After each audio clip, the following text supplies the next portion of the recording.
Gloria a Dios, bendito sea el Señor. Bueno, venimos leyendo Hechos. Es una carta bastante llevadera, histórica. Es la base del reino. Cuando es establecido el reino de Dios, que es lo que estamos hablando hace mucho tiempo en esta tierra. Y bueno, leemos la historia de los hombres que comenzaron con esta obra a través del poder del Espíritu Santo de Dios y cómo Dios usaba a personas comunes para la obra de su ministerio. Acá seguimos con los viajes de Pablo. Estamos en Hechos 21. Habíamos leído el 20. A Pablo... Este es el viaje de Pablo a Jerusalén. Es un viaje al sufrimiento. Escuchaba un estudio el otro día que decía, el viaje de Pablo acá es un viaje al sufrimiento.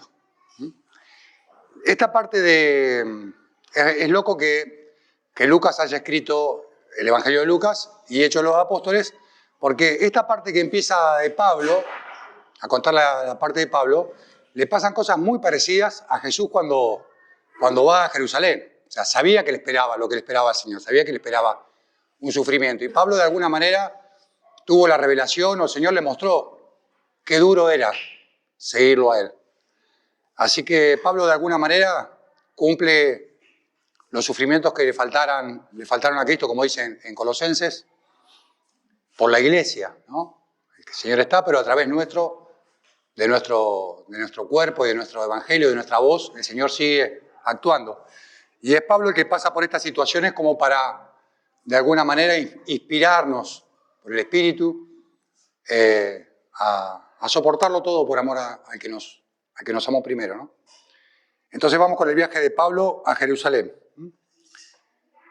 Dice, después de separarnos de ellos, zarpamos y fuimos con rumbo directo a Cos, y al día siguiente a Rodas, y de ahí a Pátara. Y hallando un barco que pasaba en Fenicia, nos embarcamos y zarpamos. Al visitar Chipre, dejando la mano izquierda, navegamos a Siria, arribamos a Tiro, porque el barco había de descargar allí. Y hallados los discípulos, nos quedamos allí 7 días, y ellos decían a Pablo por el Espíritu que no subiera a Jerusalén. Entonces Pablo visita varias ciudades que supuestamente tenía que pasar porque él quería ir a Jerusalén. Cada uno de estos lugares eran 200 kilómetros, 300 kilómetros, era a pie, a barco, a burro, ¿no? Tomaban un puerto, tomaban otro. Era bastante agitada la vida de Pablo por el Evangelio. Y en el 4 dice, hallando los 2 discípulos, nos quedamos allí 7 días, y ellos decían a Pablo por el Espíritu que no subiera a Jerusalén. ¿Por qué? Porque el Espíritu le decía que le esperaban aflicciones.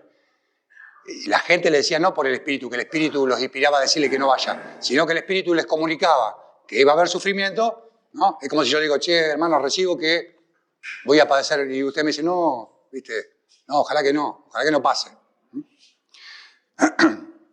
Cumplidos aquellos días, salimos acompañándolos todos, con sus mujeres e hijos, hasta fuera de la ciudad, y puestos de rodillas en la playa, oramos.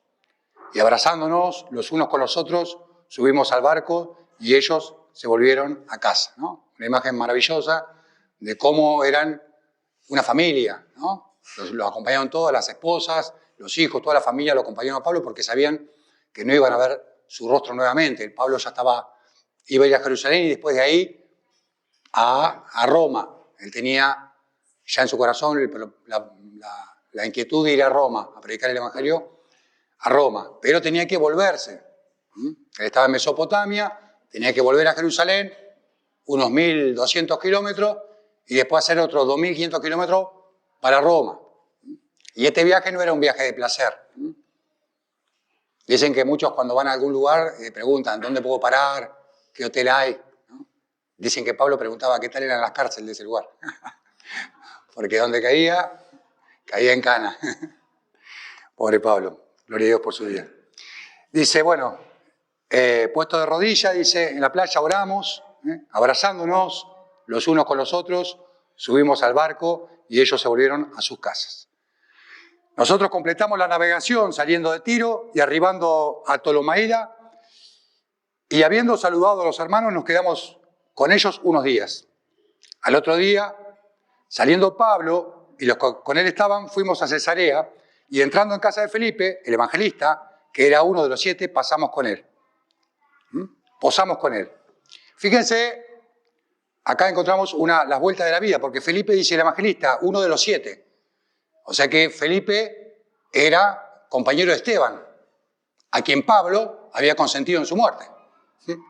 Una persona que había sido enemigo del evangelio, había matado a su compañero, es como si mataban a Esteban, a Nico, y después me lo vuelvo a encontrar yo con el tiempo, diciendo, vos fuiste que mataste, o sea, que consentía, estabas ahí con todo eso, los que mataron a Esteban. Sin embargo, cómo el Señor había transformado la vida de Pablo de tal manera que no quedaba rastro de su vida pasada y ya era recibido como un apóstol, ¿no? Y dice que estuvo ahí unos días, era uno de los 7, y este dice que tenía 4 hijas doncellas que profetizaban. Esto cumple la palabra del Señor que dice, en los postreros días derramaré mi espíritu y vuestros hijos profetizarán, los ancianos verán visiones, y esto era parte de la profecía cumplida, del derramamiento del Espíritu Santo. Y estas mujeres, eran 4 vírgenes, vieron que hay una parte en la Biblia donde dice, porque la que es virgen tiene cuidado de las cosas del Señor, de cómo agrada al Señor, pero la casada tiene cuidado del marido. Antes no había muchas opciones, de qué carrera querés seguir. Entonces la mujer se ocupaba del Señor, era su vida entregada al Señor. Y estas mujeres eran profetisas. El 10 dice, permaneciendo nosotros allí algunos días, descendió de Judea un profeta llamado Ágabo, quien viniendo a vernos, tomó el cinto de Pablo y atándole los pies y las manos dijo, esto dice el Espíritu Santo, así atarán los judíos en Jerusalén al varón de quien es este cinto y le entregarán en manos de los gentiles. Al oír esto, le rogamos nosotros y los de aquel lugar que no subiese a Jerusalén. Se parece a cuando dice, el Señor le dice a los discípulos, me es necesario padecer, ¿no? ¿Y qué le dice Pedro? Señor, de ninguna manera te acontezca esto. El Señor que le dice, vete de aquí, Satanás, me eres de tropiezo. Porque no pone la mira en las cosas de arriba, sino en la de los hombres. O sea, yo sé que está encariñado, que nos conocemos todos, pero Dios tiene su propósito. El Señor tiene su propósito y tiene un propósito con Pablo. Pablo estaba ligado en espíritu también con su pueblo, porque él amaba a la nación. Él dice, hubiera preferido ser anatema, dice, con tal de salvar a alguno. Entonces, él de alguna manera quería volver a Jerusalén. Aparte llevaba un donativo, él había recorrido todas las regiones de Asia, de Mesopotamia, y todos los hermanos le habían dado dinero de alguna manera porque en Jerusalén había un hambre tremendo. La gente las habían despojado de sus casas, de sus bienes, y eran perseguidos. Entonces Pablo quería de alguna manera volver a Jerusalén y dar como un ultimátum, una última predicación, una oportunidad más. Entonces Pablo estaba ligado en el espíritu, estaba ligado en su espíritu, o sea, tenía un amor, es como si, bueno, que vos te digan, bueno, andate a predicar a otro lado. Bueno, pero primero voy a ver a mi familia y les voy a decir bien, les voy a predicar con claridad que es Jesucristo la única esperanza para salvarnos. O sea, explicarle bien el Evangelio, asegurarnos de que escuchen bien el Evangelio y después tomar otro rumbo. Pero bueno, Pablo estaba ligado a su pueblo por el amor que les tenía, y por todos lados le decían que le esperaban persecuciones. Se parece un poco cuando el Señor dice, Señor, te seguiré a todos lados. Y el Señor le dice, las zorras tienen guarida y las aves nido. Dice, pero el Hijo del Hombre no tiene donde recostar la cabeza.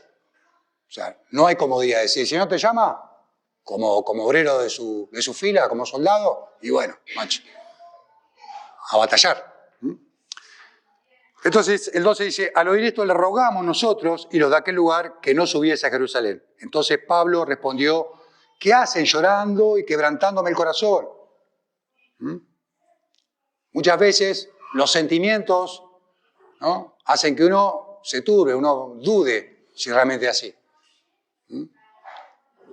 Siempre me acuerdo que mi mamá, siendo creyente, me decía, le decía a mi mujer, pero todo el día en la iglesia, todos los días tiene algo para hacer en la iglesia. Tiene su familia, tiene su casa. Bueno, yo la verdad que mi casa es mi esposa, mis hijos y mis hermanos. Es todo mi casa, no es que está dividido. Es mi familia. mi familia de fe. Y la verdad que es un gozo gastarse por el Señor, gastar de uno para el Señor. Y Pablo tenía eso en mente, ¿m? Y lo estaban extorsionando de alguna manera. No me quebranten, no se pongan tristes. ¿M? Porque yo estoy dispuesto, dice, no solo a ser atado, mas aún a morir en Jerusalén por el nombre de nuestro Señor Jesús. No solamente estaba dispuesto a ir en cárcel, a ser azotado, a ser maltratado por los de su propio pueblo, sino hasta el punto de morir. Sabía que podía llegar a morir y ya había zafado varias veces. Dios le había dado testimonio a él de que él lo iba a proteger, lo iba a cuidar, ¿no? Él tenía que hacer su cometido. Así que Pablo no era que no escuchaba al Espíritu Santo, sino que el Espíritu Santo le decía lo que iba a pasar y él había aceptado lo que le iba a acontecer. Y los hermanos obviamente decían, che, ¿te fijaste? ¿Estás seguro que te manda eso? Sí, el Señor me envió a África, ¿no? Y bueno, ¿estás seguro? Sí. Acá, justo en el 13 dice, pero Pablo respondió, ¿qué están haciendo? Llorando y tratando de debilitar mi resolución. Claro, tal cual. Y porque, viste, a veces como Dalila, ¿ves? Llorar, ay, ¿por qué vos no me querés? A veces los llantos, está bien, son sentimientos, pero bueno, hay que hacer lo que hay que hacer para el Señor. Y más cuando hay una misión clara del Señor. Porque el Señor, si bien el Señor nos dice todo lo que tenemos que hacer, yo creo que cada uno de nosotros tiene una misión. Cada uno tiene un llamado especial. En su familia, en su trabajo, con su pariente, con sus amigos, en el club donde va. El Señor tiene un propósito con cada uno y es responsabilidad de cada uno saber qué es lo que Dios nos pide a cada uno de nosotros. Que cada uno sea fiel al llamado que tuvo el Señor para hacer lo que tenga que hacer. Y Pablo era consecuente con el llamado que tenía él. 14 dice, como no pudimos persuadir, desistimos diciendo, hágase la voluntad del Señor. Era la voluntad del Señor. El Espíritu lo llamaba para que haga la voluntad del Señor. Después de esos días, hechos ya los preparativos, subimos a Jerusalén. Vinieron también con nosotros a Cesarea algunos de los discípulos, trayendo consigo a uno llamado Nasón, de Chipre, discípulo antiguo, con quien nos hospedaríamos.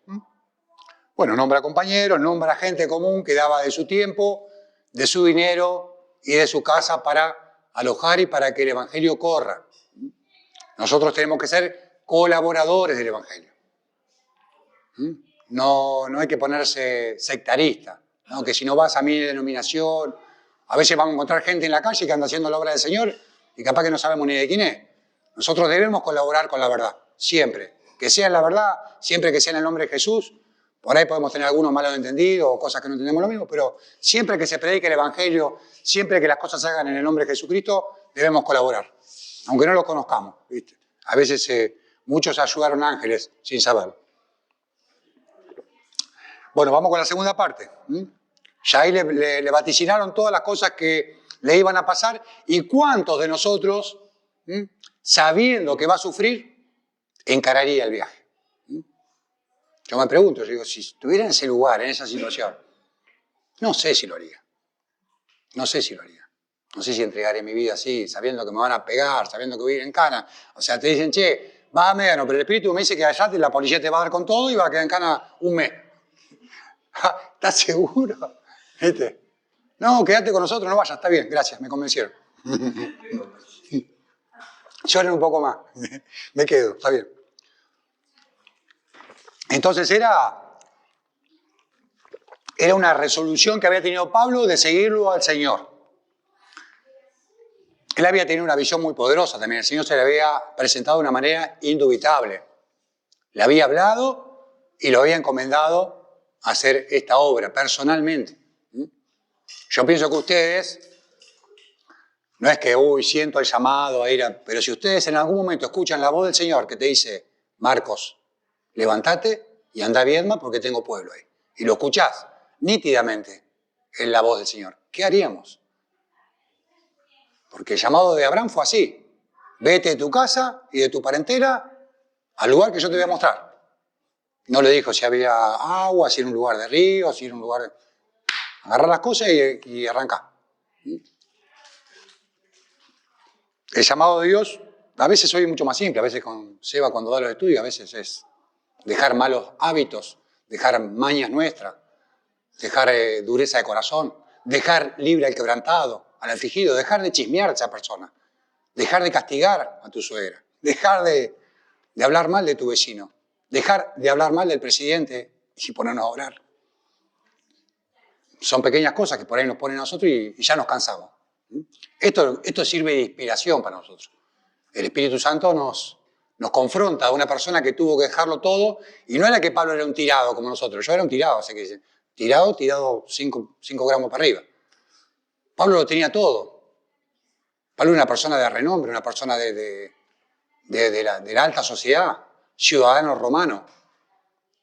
Tenía todo lo que podía tener un hombre. La ciudadanía romana era una cosa que se pagaba mucha guita, toda la vida tenía que pagar. Y como para ser ciudadano norteamericano, tenía que un poco más.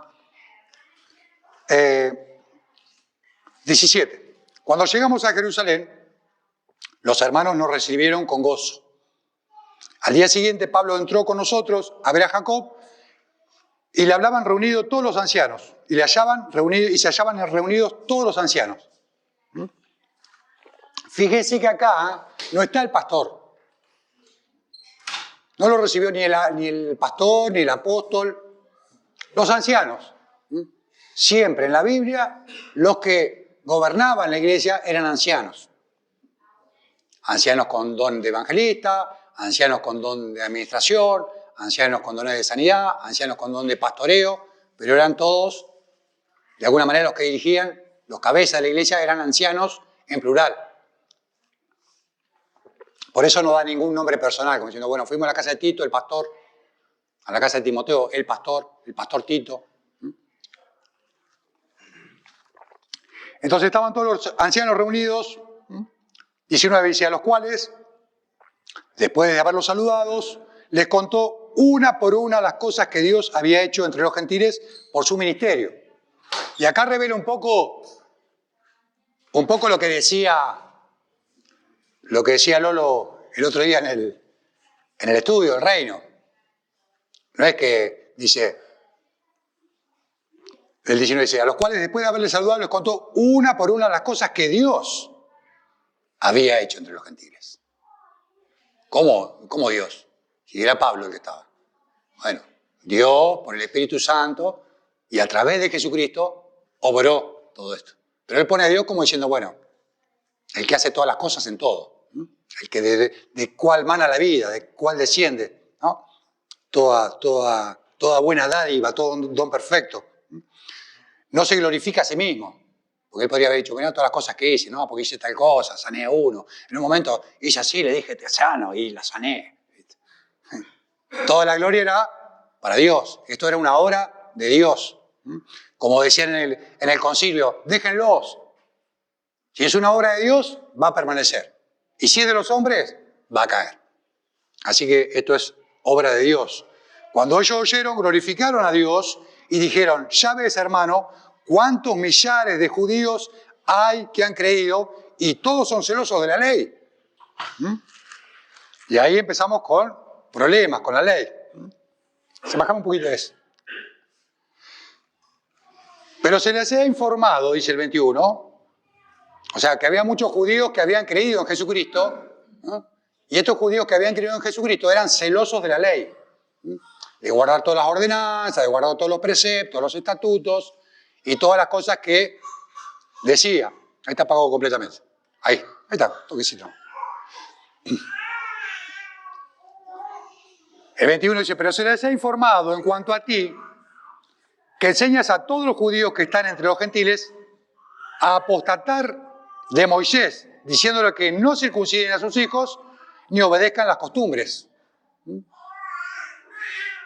¿Qué hay entonces? El 22 dice, ¿qué hay entonces?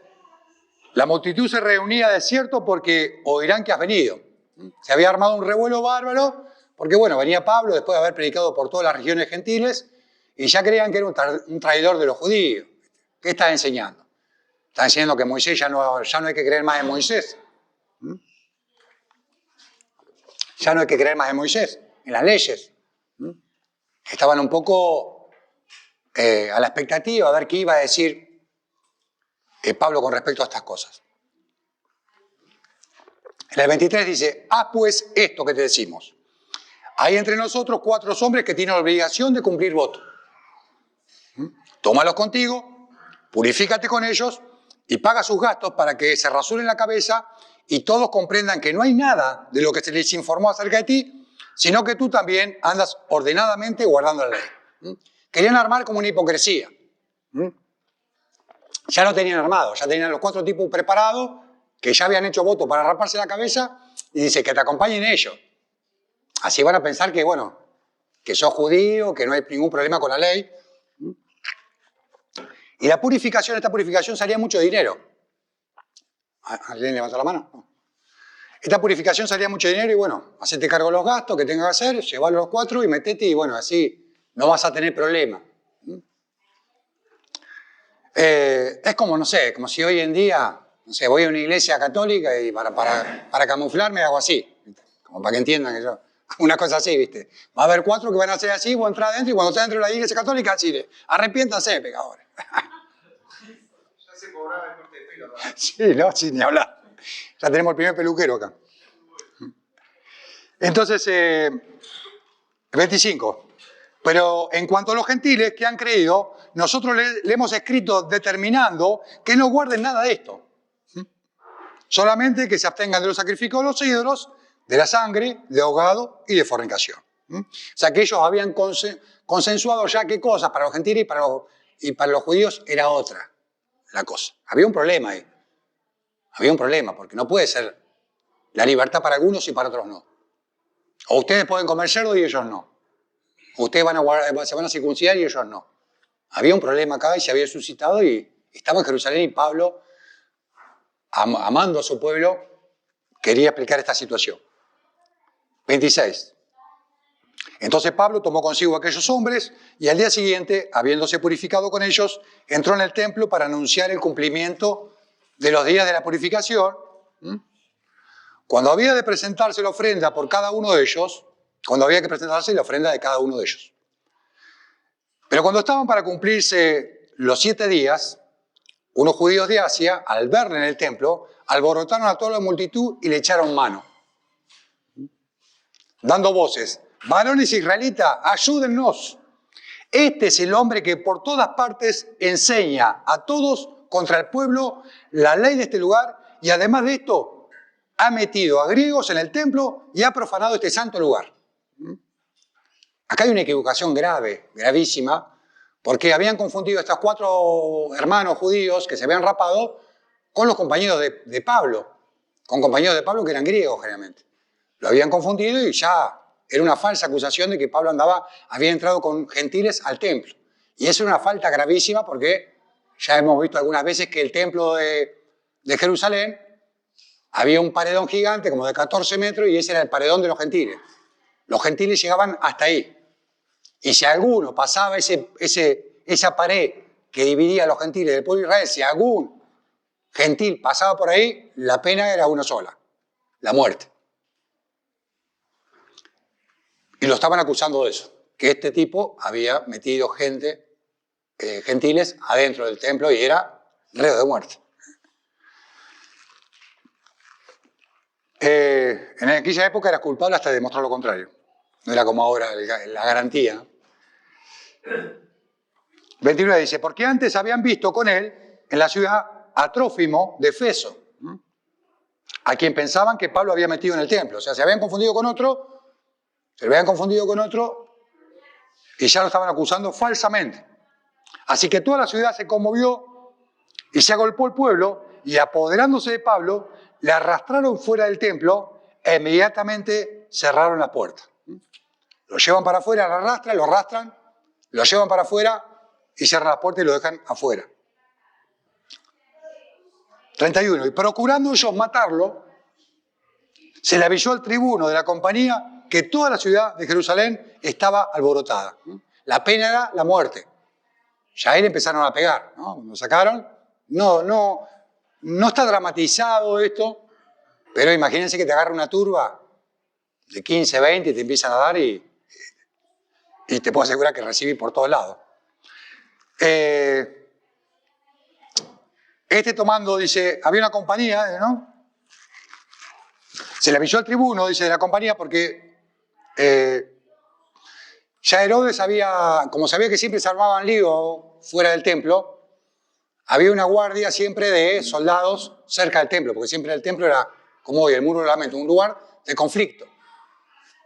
Entonces siempre estaban ahí cerquita, cosa que si armaba un lío, venían los centuriones, los soldados y bueno, dispersaban a la gente.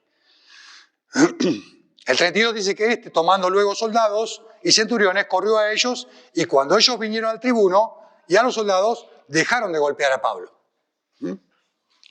Porque si bien la ley de ellos decía que había que matar a esa persona, o ellos se le habían puesto... Yo por lo menos no lo leí en la ley, que si un gentil pasaba, ese muro había que matarlo, pero ellos ya vieron que era más papista que el Papa. Los judíos hacían un poco más de lo que se le pedía. Y cualquiera que pasaba por ahí, moría. Cualquier gentil, ¿no?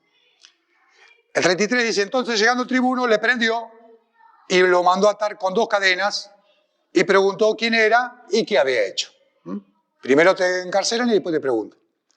Pero entre la multitud, unos gritaban una cosa y otros otra. Y como no podía entender nada de cierto, a causa del alboroto, le mandó llevar a la fortaleza. Al llegar a las gradas, aconteció que era llevado en peso por los soldados a causa de la violencia de la multitud. Porque la muchedumbre del pueblo venía tras él gritando, mátenlo, que muera. Imagínense que te agarra la barra brava de Chacarita y vos con la bandera de... con la remerita de River en medio de la 12, ¿viste? Con la remerita de Boca, así, con la banderita. Lo querían matar, ¿no? Le dice que lo tenían que llevar en alza porque el pueblo lo quería, le tiraba piedras, hacía lo que, no sé. Lo querían matar, muera, gritando que se muera. Cuando comenzaron a meter a Pablo en la fortaleza, o sea, dentro del territorio romano que tenían ahí, como un fortín, dijo al tribuno, ¿se me permite decir algo? Y él dijo, ¿sabe griego? ¿No? Pablo sabía 2 o 3 idiomas, era una persona muy letrada. Ya el centurión se asombró de que sabía griego, Pablo. Y dice, ¿no eres tú aquel egipcio que levantó una sedición antes de estos días y sacó al desierto a 4.000 sicarios? Entonces dijo Pablo, yo de cierto soy hombre judío de Tarso, ciudadano de una ciudad insignificante de Cilicia, pero te ruego que me permitas hablar al pueblo. Y cuando se le permitió hablar, estando en pie en las gradas, hizo señal con mano al pueblo y hecho gran silencio, habló en lengua hebrea diciendo. Se están equivocando. Fíjense el alegato acá de Pablo, cómo tenía él el evangelio dentro de su corazón. No le importaba si era culpable o no, porque él podría haber arrancado diciendo, no, ¿saben qué? Trófimo no era él, este fulano, mengano, y no es ningún griego, y yo lo rapé, y no lo rapé yo, y que pasó esto. O sea, él podría haber explicado y zafar su vida. Sin embargo, él tenía un objetivo claro, no era salvar su vida, ni salvar su pellejo, ni ganar una posición social. Su propósito, su misión era predicar el evangelio. Lo tenía muy claro. 22. Varones hermanos y padres, escuchen ahora mi defensa ante ustedes. Y al oír que les hablaba en lengua hebrea, guardaron más silencio y él les dijo, yo de cierto soy judío, nacido en Tarso de Cilicia, pero criado en esta ciudad, instruido a los pies de Gamaliel. Gamaliel en esa época era como si ibas a Harvard. Gamaliel era un maestro de la ley, es más, abogado y hablado con sabiduría en Hechos de los Apóstoles, que fue este que dijo, si la obra es de Dios, va a seguir, y si de los hombres se va a perder. Gamaliel era una persona muy instruida y él había aprendido a los pies de Gamaliel. Estrictamente conforme a la ley de nuestros padres, celoso de Dios, como hoy lo son todos ustedes. Perseguía yo este camino hasta la muerte, prendiendo y entregando en las cárceles a hombres y mujeres, como el sumo sacerdote también me es testigo, y todos los ancianos, de quien también recibí la carta para los hermanos, y fui a Damasco para traer presos a Jerusalén también a los que estuvieran allí, para que fueran castigados. O sea, su alegato no era porque se habían equivocado, no hacía mucho hincapié en lo que recién había pasado. que lo habían intentado matar. O sea, hacía 5 minutos que lo habían intentado matar. Él no estaba hablando de ese caso, sino que trataba de apelar a su razón, diciendo, escuchen, yo hace poco los quería matar a esta gente. Vos me diste carta, ustedes me dieron carta para ir a buscar a esta gente, traerlos y condenarlos y meterlos presos. O sea, yo soy de ustedes, yo estaba con ustedes. Trata de poner ese argumento. Pablo relata su conversión. Vamos a leer rápidamente. Dice, pero aconteció que yendo yo al llegar cerca de Damasco, como a mediodía de repente me rodeó mucha luz del cielo, caí al suelo y oí una voz que me decía, Saulo, Saulo, ¿por qué me persigues? Yo entonces respondí, ¿quién eres, Señor? Y él me dijo, yo soy Jesús de Nazaret, a quien tú persigues. Y los que estaban conmigo vieron la verdad, la luz, y se espantaron, pero no entendieron la voz del que hablaba conmigo. Y le dije, Señor, ¿qué haré? Y el Señor me dijo, levántate y vete a Damasco, y de allí se te dirá todo lo que se ha ordenado que hagas. Y como yo no veía, a causa de la gloria de la luz, llevado por mano de los que estaban conmigo, llegué a Damasco. Entonces uno llamado Ananías, varón piadoso según la ley, que tenía buen testimonio de todos los judíos que allí moraban, vino a mí a acercarse y me dijo, hermano Saulo, recibe la vista. Y yo en aquella misma hora recobré la vista y lo miré. Y él me dijo, el Dios de nuestros padres te ha escogido para que conozcas su voluntad y veas al justo y oigas la voz de su boca. Esto es un testimonio del apostolado, el haber visto al Señor resucitado. Era una de las condiciones para uno ser apóstol, haber visto al Señor resucitado. Y era un abortivo, decía. Yo como un abortivo último, se me mostró el Señor a mí. Los otros lo habían conocido en todo su peregrinaje y él lo conoció después de... Quizás se deduce que él lo haya conocido en vida inclusive. ¿Por qué? Porque si estaba instruido a los pies de Gamaliel, es como si yo tengo una persona, lo tengo a Matías. Matías es mi discípulo y donde yo estoy, va Matías conmigo. Vamos a predicar al lado y Matías está conmigo, ¿no? Entonces, él, porque en un momento él dice, si alguna vez conocí a Cristo, ya no lo conozco de esa manera. Porque él lo conocía del otro lado, jugando un caso de un hereje. 15. Dios le dice, le dice por boca de Ananías, porque serás testigo suyo a todos los hombres de lo que has visto y oído. Ahora pues, ¿por qué te detienes? Levántate y bautiza y lava tus pecados invocando su nombre. Ahí le dijo para qué lo precisaba el Señor, y es para dar testimonio a todos los hombres. Y su testimonio llega hasta nuestros días. El testimonio de Pablo hasta nuestros días llega y es de gran edificación para la iglesia su vida, su imitación. Como él decía, sean imitadores de mí, así como yo de Cristo. Muchas veces el escalón nos queda muy alto, ser parecido a Cristo. Pero a veces tenemos grandes hombres que han sido movidos por el Espíritu de Dios y que nos reflejan un poco a qué podemos aspirar. Como ser como Esteban, como Juan, como David, como Salomón. Yo prefiero Salomón que Job. Pero bueno, te toca. ¿Qué te tocó? Ser parecido a este. Bueno, sí, obvio, sí, tal cual. No, el que ríe último ríe mejor. Entonces, bueno, él ya sabía que Dios lo había apartado para llevar el Evangelio donde vaya. Y fíjense que no pierde mucho tiempo en defenderse. Si se equivocaron, no, que mi vida, no, él estaba, como decíamos en mi barrio, una persona que tiene un tema, sos piñón fijo, ¿viste? Y a veces nosotros nos ponemos así, cuando recién tenemos el primer amor, y decimos, nos cansamos a todo el mundo le hablamos de la iglesia, del Señor. Después nos nivelamos, pero bueno, este amor en Pablo no decaía, era su mensaje, era su predicación y sabía que era su ministerio. Había visto al Señor y había escuchado su voz y da a entender la palabra por otras palabras que no solamente esta vez, sino que varias veces le había hablado el Señor. En Corintios vemos que Pablo relata, yo conozco un hombre, fuera del cuerpo, dentro del cuerpo, no lo sé, que fue llevado hasta el tercer cielo, dice, donde oyó palabras inefables, la cual no les he dado al hombre expresar. O sea que Pablo tenía una comunicación con Dios de primera línea, o sea, él tenía un encuentro personal con Jesucristo. Y está disponible también. Está disponible, no porque sea Pablo. Pablo tiene un ministerio especial para él, pero no quita que mañana el Señor venga y te diga, mira, te necesito para esto. O que escuche la voz del Señor, o que leas, o que a través de una revelación o de un sueño sepa lo que el Señor te está diciendo. Que de hecho espero que el Espíritu Santo nos esté diciendo a todos nosotros lo que tenemos que hacer. No tanto la vida cotidiana, que la vida cotidiana, si bien uno se perfecciona para no llenarse de golpe, hay algo que tenemos que hacer para el Señor.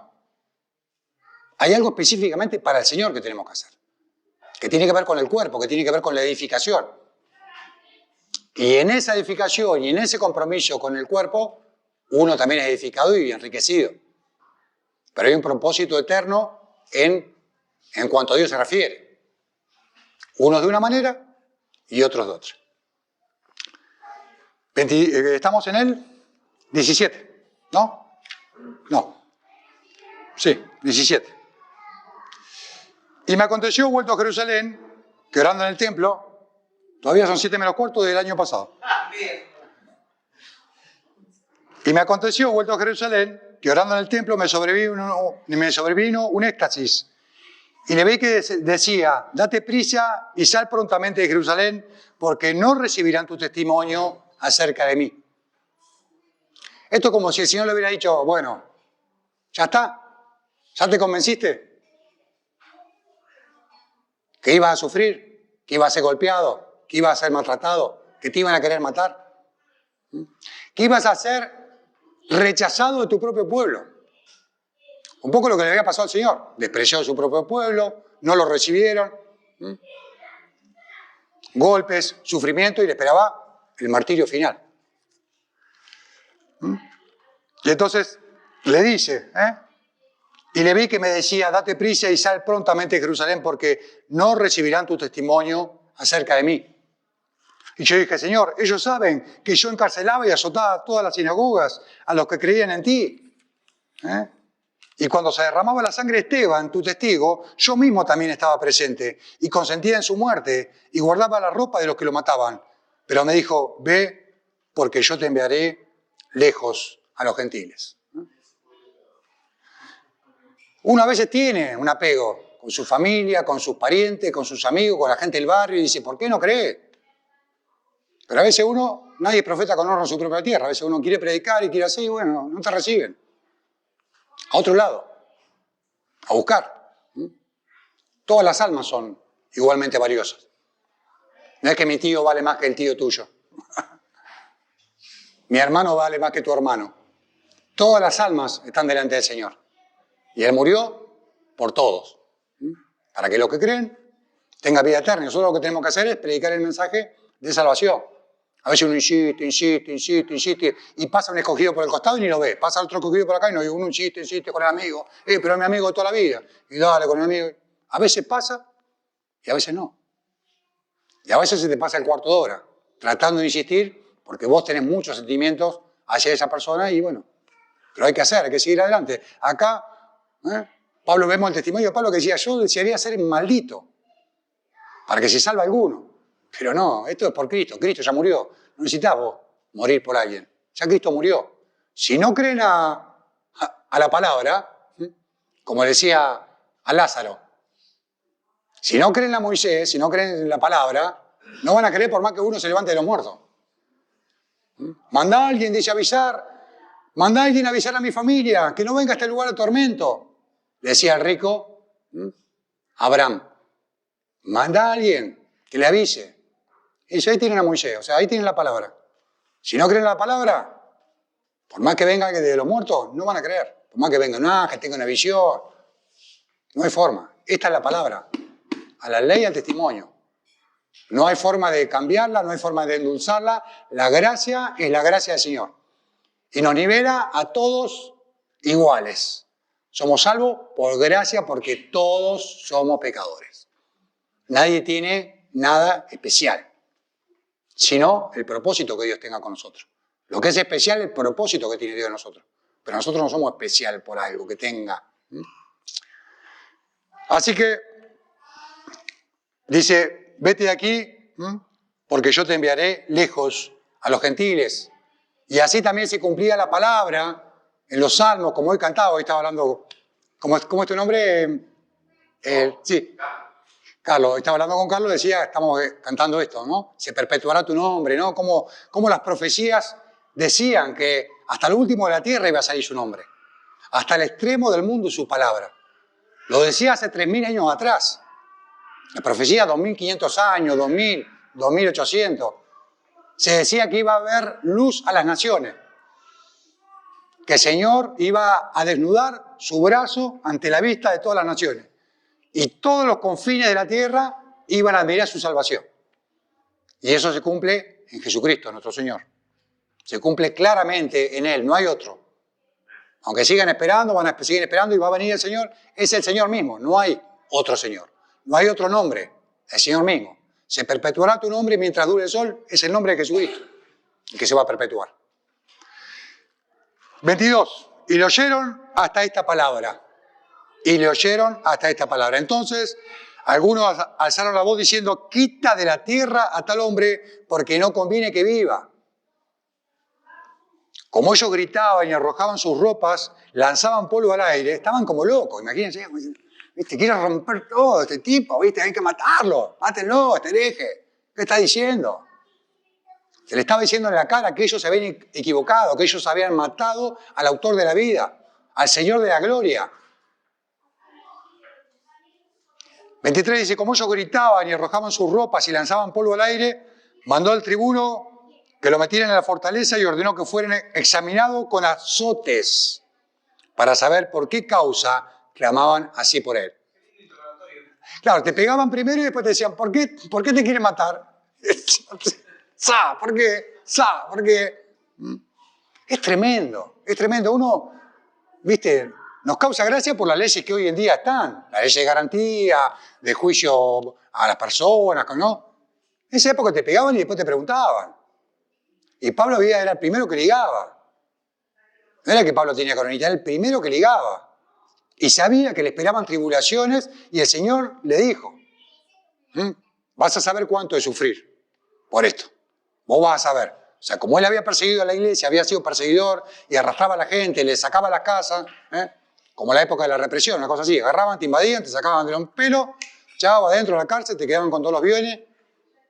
Y es por eso que había pobreza en el pueblo de Israel, en el pueblo de Dios, básicamente porque le habían sacado todo. Entonces Pablo traía este donativo, esta administración, que todos los gentiles habían sido humildes y habían dicho, che, llevaré esta plata para los judíos que están en Jerusalén. El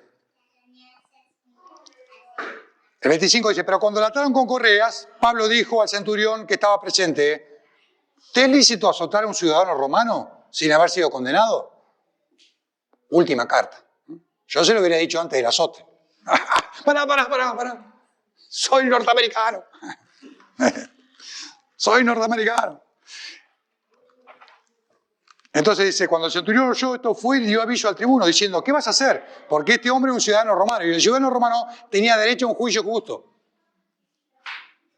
Y él en ese momento no apeló, como dijo, no me peguen, yo soy... no peguen, yo soy Jordano, yo soy norteamericano, yo soy, viste, de la colectividad, no sé, no sacó chapa. Eso es lo que a mí me llama la atención. Que cuando a vos te acusan, lo primero que tratás de hacer es defenderte. Pues él no se defendía, él defendía la causa del Evangelio. Él no era el importante. Vieron que en la otra parte que habíamos leído la semana pasada, decía, andá porque yo voy a estar, dice, para cuidarte, para guardarte, de los que te quieren golpear, porque yo tengo mucho pueblo. O sea, no es, yo te voy a cuidar, Pablo, porque yo te quiero un montón, vos sos recopado conmigo y la verdad que estás haciendo un ministerio bárbaro, te la bancaste y por eso no te van a pegar. No. Yo te voy a cuidar porque tengo mucha gente ahí. Nosotros ya estamos salvos, hermano. Ya estamos salvos por el nombre de Jesucristo. Ya nos hizo perfectos para siempre, una sola vez, para siempre. Ya somos salvos. Aunque seamos muy estúpidos, no nos vamos a perder. Porque el Señor puso un camino y puso calzada, ¿no? Es como si vos, viste, cuando vas borracho así por un lado, golpeas con la vereda y vas borrando la vereda. Bueno, o sea, aunque seas muy estúpido, no vas a perderte porque el Señor puso calzada y camino. camino y calzada. Puso banquina, cosa que no de banquine, para que vaya por ahí. Entonces acá el tema estaba con la gente que no lo conoce. Y Pablo sabía muy bien que ese era nuestro ministerio. Vino Tribuno y le dijo, dime, ¿eres tú ciudadano romano? Y él le dijo, sí. Respondió Tribuno, yo con una gran suma adquirí esta ciudadanía. Entonces Pablo le dijo, pero yo lo soy de nacimiento. Él había nacido romano. Sus padres habrían tenido mucho dinero y ya habían comprado su ciudadanía. Así que luego que se apartaron de él, los que le iban a dar tormento, y a un tribuno, al saber que era ciudadano romano, también tuvo temor por haberlo atado. Porque un romano, saben que un romano tenía derecho que si agarraba un judío decía, che, llévame esto que estoy cansado. Y una milla tenía que llevarlo. Y Pablo nunca usó ese derecho, nunca lo vemos a Pablo usando el derecho romano. Sino que él era uno más con sus hermanos. Siguiendo el ejemplo de Jesucristo. Que siendo en forma de Dios no estimó ser igual a Dios, sino que se humilló. Y Pablo lo vemos como una persona que cuando tenía que sacar chapa porque había un propósito lo sacaba, pero no era que andaba chapeando. Yo soy el apóstol Maldonado y vengo con el saco de sanidad y ofrende mucha plata. Bueno, ahí lo dejamos. Pablo del Concilio lo dejamos para la próxima. ¿Listo?